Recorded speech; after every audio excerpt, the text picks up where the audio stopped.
இதெல்லாம் ஓகே. எதுல கவனமா இருக்கணும்னா தயவு செஞ்சு பேச்சில் மட்டும் மிகுந்த கவனம் தேவை. 12ஆம் வீட்டு அதிபதி 2ஆம் வீட்டை பார்த்துட்டு இருக்காரு. ரொம்ப ரொம்ப கவனமா இருக்கணும். உங்க விரயம் பேச்சை விரயமாக்குவீங்க. நீங்க மூச்சு பிடிச்சி தம்மு கட்டி பேசினாலும் வேற வேலை இல்லை, அந்த அம்மாவுக்கு பேசுது, வேற வேலை இல்லை அவருக்கு பேசுதுன்ற மாதிரி போயிடுவாங்க. உங்க பேச்சுக்கான மரியாதை எடுபடுமா அப்படின்னா அந்த இடத்துல கொஞ்சம் கேள்விக்குறிதான். அதுக்கு பேசாம இருக்கிறது பெட்டர் இல்லையா?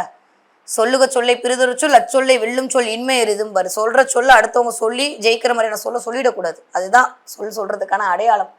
அப்படி சொல்லணும். ஆனா இந்த தடவை என்னையா நான் சொல்றது கேட்கல, அதை கேட்கல, அதை கேட்க கொஞ்சம் புலம்பல்கள் அதிகரிக்கக்கூடிய காலகட்டம். அதனால அதை மட்டும் கொஞ்சம் வீட்டு பெண்களாக இருந்தாலும் சரி, விருச்சிக ராசி ஆண்களாக இருந்தாலும் செஞ்சு கொஞ்சம் புலம்பல் அதிகரிக்கக்கூடிய காலகட்டமா இருக்கு.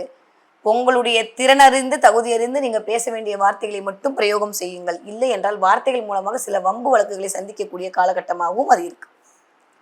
அதனால அதுல கவனமா இருங்க. 11ஆம் அதிபதி இருக்கும்போது கொஞ்சம் ஸ்ட்ராங்கா இருக்கும்போது விருச்சிக ராசிக்காரர்களுக்கு ஒரு பலம் அப்படியே கூட ஆரம்பிச்சிடும்.